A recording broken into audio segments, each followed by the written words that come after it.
like a stage actor, right? This is not Broadway. I mean, but just whatever feels natural, right? Did you do your vocal exercises this morning?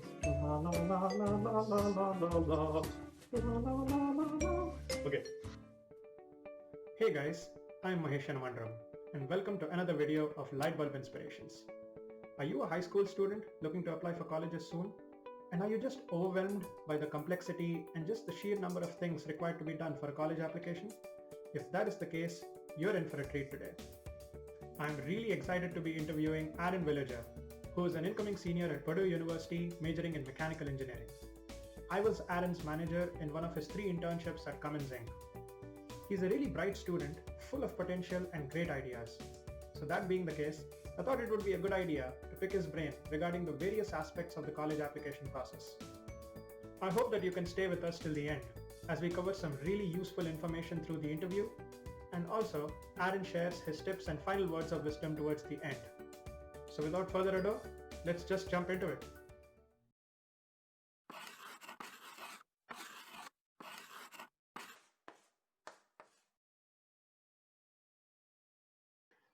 Hey Aaron, it's really awesome to have you here. Thank you so much for your time. How are you doing today, man? Pretty good. It's a nice day out and glad to be here. Awesome. And hope that you and your family are doing well and keeping safe in this difficult time. Mm-hmm. For sure, you too. Yeah, same here, man. Just trying to survive, just like the Bee Gees say. So Aaron, for the benefit of our viewers, can you say a little bit about yourself? Mm-hmm. Okay, so hi, I'm Aaron Villiger. I'm an incoming senior this upcoming fall at Purdue University studying mechanical engineering. I'm from Columbus, Indiana, and I met Mahesh through my internship with Cummins. Boom, boil it up, man. Oh yeah, hammer down. So Aaron, can you give us a little bit of a background of your school and your major, and what made you choose your major? Okay, so Purdue, if you don't know, it's a public university in West Lafayette, Indiana. It's about 2 hours north of me here in Columbus.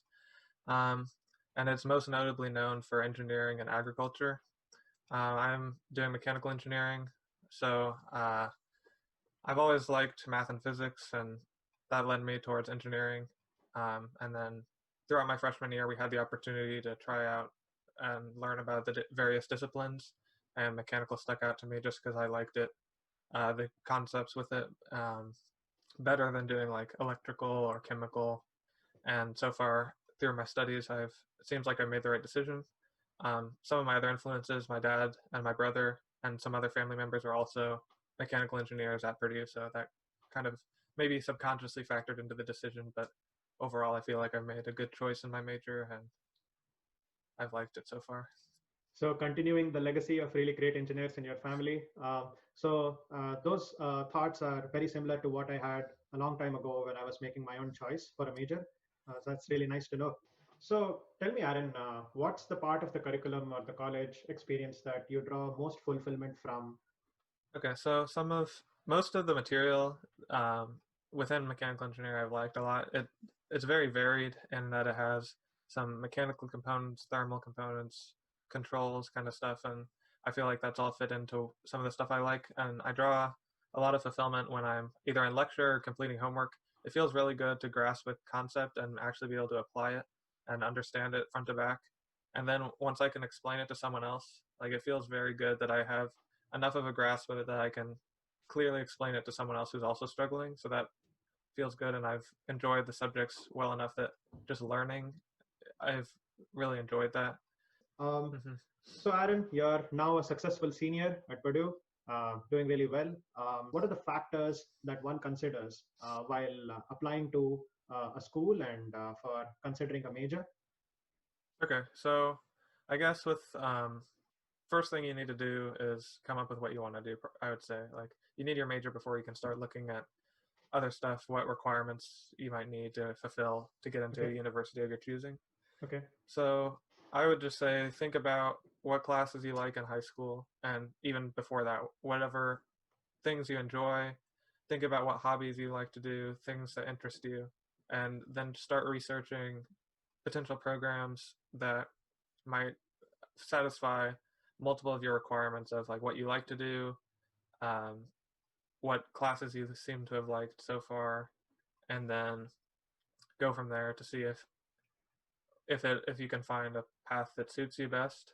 Mm-hmm. And then you And might have other factors you might need to consider, like economic, other things that you can support yourself in this career and other such things. But first off, find something that you like to do and something you could see yourself potentially doing, even working in, and where it doesn't feel like work, where you could do it for free, but you're still making a wage for sure.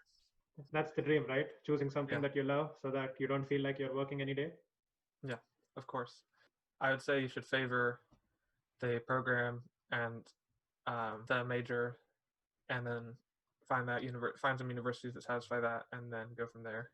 I would say also make sure, don't just settle on one, like keep your options open. So have a couple majors or a couple sets of curriculum that you think would satisfy your requirements, and then go deeper into those 3 or 4 or 5, however many you come up with, and then you can weigh pros and cons between those. See, and then you can figure out which satisfies it best. But like for me, I had engineering seemed pretty good for me, but I had also considered actuarial science just because it had a heavy math involvement. But then I realized that I also wanted to have more application and also use physics and other concepts along with the math, not just strictly math, and that led me more towards engineering.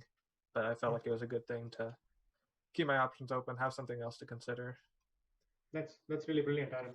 I feel sometimes people either are two extremes, right? They either don't have a clue as to what they want to do, or they're so pigeonholed into what they want to do that they let other things slip by. So you don't Yeah. want to be in either of the spaces. So what you said made perfect sense. And then once you get into college, let's say you have a narrow focus, and then you realize, oh, I don't like this. Then you have to switch your major. It costs a lot of money, maybe. But Yeah. I think it's better to keep your options open and maybe take a longer amount of time to make that final decision. And again, you can still change your major, especially during your freshman year. It's easy to transfer your general credits, but it's still good to take some time to do that decision, go through it, maybe consult your parents if you're having questions, struggles, or other mentors or teachers that might know you better than you know yourself Mm-hmm. from what they've seen, and that can help a lot too. Yeah, absolutely. But Aaron, one thing that I see, constantly is that sometimes people get overwhelmed or bogged down. Like, how am I going to take care of my essay? Where are my letters going to come from? What's my SAT? What's my score? Do you mind taking us through each of the components and what's the best approach? While Sure. applying to any school. Mm-hmm. So I guess I can't necessarily say this is the best approach, but this is how I kind of thought about it. So it's nice now with the common application that you can apply to several different schools on the same kind of format. So you can put in most of your information once, and then give some other essays or whatever specific you need. So that makes it a little easier on students. Most of it, I would say, start early. Give yourself time. So with the testing, if you start early, SAT or ACT, or whichever you choose, or if you choose to take both, you can start early. There's several resources with the study books that various organizations release. Those can be made available to you maybe at public libraries where you don't have to spend more money on these tests where you're already paying to take them. You can study those, and then there's various online resources you can look into. Let's say you have a high target score, you should try and give yourself some ample time to study that material, how to take the test, how it's structured, how to master those test taking techniques. And then if you take it early, that'll still give you some time before the application's due to retake it if you don't really like your results, which that can be maybe one of the more stressful parts if you're not excellent at test taking or you don't like standardized tests. It's not the only metric that schools might use, but it's something that's standard that they can compare you to other people from various different backgrounds. So the essay portion, most places will have at least one standard essay that they'll want. The Common App has a main essay, and then maybe there are other specific subjects that universities want you to talk about. I would say start again early. You want to do your best to come up with whatever topic they ask for and develop it. And then after you feel like you have a good draft, you can talk it over with friends, family, mentors, teachers even, because especially your friends, they're probably also going through the same process as you, trying to apply, and it would probably be useful for both of you to have each other look over your essays. And then if you're close with your English teachers or other teachers, they've probably seen these kind of things. several times so they can give you some good feedback. It's always good to get more eyes looking at it, especially even if it's just to catch typos. You don't really want to you The don't want to see devils. typos on your applications. Yeah, they're the worst. And more trained eyes, like your teachers or your school counselors, they've Yeah. probably seen a lot of applications and essays go through. So. And if you have if your parents or your parents have friends or you have family friends who are like, even if they're in like recruiting or something like that, they could give you some good feedback on those types of things. Start out with maybe some background on yourself, and then go through maybe some struggles you've had or places where you've persevered throughout your life, and then focus on maybe some of the things you're involved with in high school that have been really rewarding, or where you've put a lot of time and effort in. Tell a story maybe where they can exemplify your character, and then discuss why you want to do your major and what you want to do with it. And one watch out for everybody would be to make it very similar to the kind of templates that you see around. Try to make it unique, your own, because Yeah. I think even different schools and the school counselors also appreciate, having a very original experience and story in front of them rather than seeing something very similar to what they've seen dozens of times, right? It's always good to make yourself unique, stand out. Yeah. There's going to be thousands of applications sent in. You don't want to look exactly the same as everyone else. The prompts might vary also, so it might not necessarily be useful to follow this exact framework. So just be careful, read what the prompt says, and go from there. There might be other essays looking for more specific information, but this is just a general guideline. Awesome. Now moving to the other components, like you still have your letters of recommendation, your transcripts, and whatnot, right? So can you talk a little bit about that and how people usually go about that? Yeah. So for letters of recommendation, so if you have maybe a coach that has seen you develop your character or something like that, that's very useful to have. And then teachers also. So I feel like it's good to have at least those two perspectives, someone outside of school and someone within school if you can. For that reason, I feel like it's always good to try and have good conversations with your teachers to try and develop some sort of relationship where they can learn more about you more than just you as a student, so that they can write you a good letter of recommendation. The next thing you mentioned was transcripts. So throughout your high school experience, you want to try and keep a good academic record, but then also have courses that challenge you. It doesn't necessarily look that good if you're getting A's or very high marks on courses that are below you. So it looks good if you keep challenging yourself. And even if, let's say, if you have a lower grade, but it's something like an AP course or some sort of more challenging course, that still might look better on an application. Plus, these AP courses or dual credit, whatever it is, might be able to get you out of some courses in college, which will save you quite a bit of money. And work hard so that you can have a solid transcript full of courses that challenge you, where you can also say that you performed at your best. And again, GPA is not the only thing they weigh. They usually say like a holistic approach. They want to see everything. They don't want to just see your grades. They want to see your test taking ability. They want to see other parts of you, which you can show through the essay and other things. And I would also suggest, my high school had C4 classes, which are career oriented. I don't know if they're called something different at other schools, but I would say you should try and target those courses if you can, because that can help you, again, like I was saying, to find what kind of career you might be interested in. And again, might be useful to try these things out early on in high school before you're paying thousands of dollars for these courses. It's good to at least see if this is something that might interest you in some way. And it gives you a different perspective besides just taking math, science, history, English. It'll probably be a class that you look forward to in the day more so than the others if you enjoy it. Yeah. It adds a little bit of depth, to your personality as well, and your learning as well. So adding a little bit of variety is definitely appreciated, at least for the human mind, right? Yeah, for sure. So talk a little bit about what other good decisions that students can take in order to have a stronger application for their school. In my experience, I would say try and get at least involved into one academic and one social extracurricular. This would even be continued into college too. Just something that one thing that might be more geared towards school, and then something that is just a hobby or something else that you enjoy. On top of that, I would also say try to get involved with service, at least in some capacity throughout high school. Sometimes there's honor societies where they require service to maintain membership, but also there are other organizations, like I was part of the Boy Scouts also, which focus on service. And then my senior year, we were required to have a senior project where we had to have to do well, we had to have a certain amount of service hours. And I feel like that was a good project that I could lead, show leadership, and then also give back to the community that had helped me develop. So with those, I would say that's a good framework for your extracurriculars: one academic, one social or fun, maybe you might call it, and then at least have some sort of service component. I didn't really have a chance to get into internships in high school because various clubs and organizations kept me busy throughout the summer, and that might be the same for you, especially if you're involved in sports or other things. But always keep your eyes open. Maybe some opportunities could come up that you might not expect.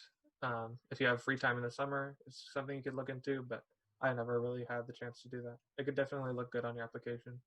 And again, this extracurricular bit circles back to your LORs or letters of recommendation, and you get to meet so many people, you network and you make friends and you meet mentors potentially, and the people who have the opportunity to get to know you outside an academic space, right? Yeah. Who can speak a little bit about you, talk a little about you whenever it's required or if required, right? Yeah, for sure. One thing that most people think about or are lost about is scholarships or financial aid. Do you have any thoughts about how people would go about that? Here it is. Show me the money. Okay, so first thing I would say definitely you have to do is fill out the FAFSA. That way you can get the free application for federal aid or whatever it is. That's something you have to fill out to send to your school to get any sort of financial aid. Maybe your schools don't really have the bandwidth to give everyone a scholarship. You can look at other avenues. Maybe so. I know my high school, they had like a newsletter they'd send out every week or month that would have a list of open scholarships. So for me, I tried to pay attention to that, and then there might be other nonprofit organizations in your community where you can reach out to them to see if they have scholarship opportunities. It might be tough at first, but once you fill out one or two scholarships, even if this might be after you've completed your applications, you have the essays and a lot of this information. You've done all the work. You just have to fill out a bunch of paperwork, and it might be painful at the time, but it might save you a lot of money in the end. Scholarships would definitely help you out in the end. So I'd say it's worth any efforts you can put in. And if you can't find that many options from local paths, you can always just look it up online. There's scholarships for almost anything, like left-handed people, daughters of firefighters. There's just various scholarships for anything you can think of. So as long as you put in the effort, it should pay off in the end. If you don't get a scholarship upfront before the admit or the offer, you could also use your performance in the first semester of your school and try to see if there is a possibility of a scholarship later down the line. Yeah, throughout your education, there's definitely opportunities to look for scholarships while you're in college. If you don't get something out front, I'm sure there's something else you can look for. Like, even if once you get into your major, they might have opportunities. I know at Purdue, the mechanical engineering program has various scholarship opportunities that you can apply for. So once you get into your school, you can also look for ways to fund your education if you don't get it out of the way up front. Yeah, and it's a continuous process. It doesn't stop at one place, right? Correct. And one popular option for scholarships is also sports, right? If you excel at a sport and if you really like a sport, keep at it, because it's not only helping you enjoy, it might also pay for your school, right? Exactly, yeah. So Aaron, we have sent in our applications and we get offers from multiple schools. The burden of choice falls upon us. So that adds another aspect of complexity. Can you talk a little bit about that, and how does one go about evaluating different offers from different schools and making a final decision? So I would say definitely take advantage of college visit opportunities. I know for me, my family would usually go on our spring or fall break. At least one or two of the days would go on college visits. And my school they gave us three excused absences per year. So our junior and senior year, we got 3 days each to go on college visits, because you can do as much research as you want, but before you're actually on campus, you can't really evaluate the student life and the environment besides like actually going and hearing from the students who give the tours. So that would be something I would say, even maybe before you applied, but it also is useful after you've been accepted various places to evaluate various different things that you can't look up online. So I would say that's a good thing to take advantage of. You'll have to evaluate the cost, whether it's something you can handle or your family can help you handle at the different institutions, and then the size, which suits you better. You feel like what resources each place has, how well the schools are ranked maybe in your field. Rankings aren't everything, but it can at least give you a ballpark for how good they are at what you want to do. And then make maybe a pros and cons list, or use other metrics to weigh them against each other. Then maybe also talk to teachers or mentors, or maybe if you know alumni from different schools, that might help. But sometimes, say you're in a state doesn't have like a great resources for the programs that you want to pursue. So then it probably pushes you to explore out-of-state schools and know how those serve your interests, in the long run. In states, obviously, maybe it might be cheaper, not necessarily if it's a private school, but you'll get, like you said, you might have benefits, and it might be closer to home, but again, it might not be as good at what you want to do, so you might have to go out of state. And maybe distance from home is something you want to factor in. Maybe you want to try and have less reliance on your parents, so you go a little further away. That is very useful, Aaron. So Aaron, now I have a different question for you. It's more of a looking back or a hindsight question. So knowing, where you are today, the kind of success you've had, the kind of experiences you've had, what are the things that you feel maybe the Aaron of 15 or 16 years old, any kind of reflections or thoughts on that? So for me, currently I'm going through the research process of looking into grad schools, and I wish I would have known more about looking into these kinds of things as I was considering other colleges, but I didn't necessarily look at other feasible engineering schools around my area that were like out of state, because I didn't consider financial aid too much. So I wish I would have looked more heavily into researching various engineering schools as I was applying. But besides that, I guess I was somewhat blessed in the fact that my brother is 3 years older than me. I was able to watch him go through the application process and talk to him about it, and then I was able to see some of the things how my brother went through college before me, so that was pretty useful. Did that help you do anything differently, any targeted efforts, or develop any more survival skills looking at your older brother? I feel like it definitely helped me to see maybe how to balance time and work in different clubs on top of school. Sometimes he would tell me stories about his procrastination, and that kind of at least maybe warned me. I don't know if it necessarily changed my behavior, but I tried to maybe manage my time a little better than him, or learn some of his experiences firsthand. Awesome. I want to ask you one last thing. Any final words of wisdom, or any final thoughts that you would want to give to maybe high school students or even current college students who are watching this video, and so that something that they could take away towards the end? So I would say in college, time management's key. If you can develop that pretty early on, even if you can develop in high school where you might have less commitments, or school might not be as much of a struggle, where you can focus more on your extracurriculars, it's good to have that time management balance ingrained first. And then I think it's useful to develop good study habits, which can help you with the time management. With the studying thing, I would say try and find a good group of friends with that you can do homework with and study with, people you can talk to, check work, have them check yours. They're going to be struggling through the same things that you are.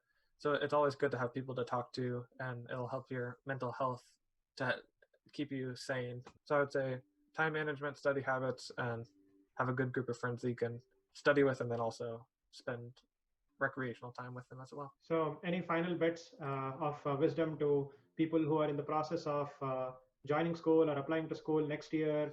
With anything, any application, start early is the words of wisdom I have. Give yourself time to go through those processes and not cram it all in at the end.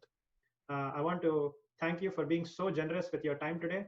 You have been incredible and very kind to answer all the kind of different questions and aspects of college applications, decision making.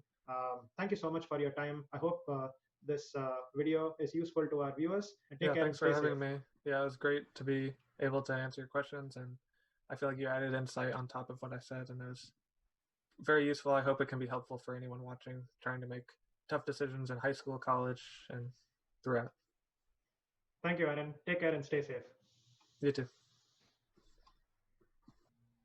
So that was it, guys. I sincerely hope that you found this discussion useful and are able to put together rockstar applications for all your colleges. Till next time, take care and stay inspired, my friends. Tell me something. I know it's a little too late, but is my shirt hideous? Your shirt's fine. Oh, thanks. I mean, it's too late for now, but... You could come in with a different shirt halfway through the video. Bam! Shazam! Oh man. The snap in the middle. Use your body if you feel like. Lean in. Feel connected to the conversation. So, dude, I shouldn't do that. My webcam will again go out of whack, and it won't refocus again.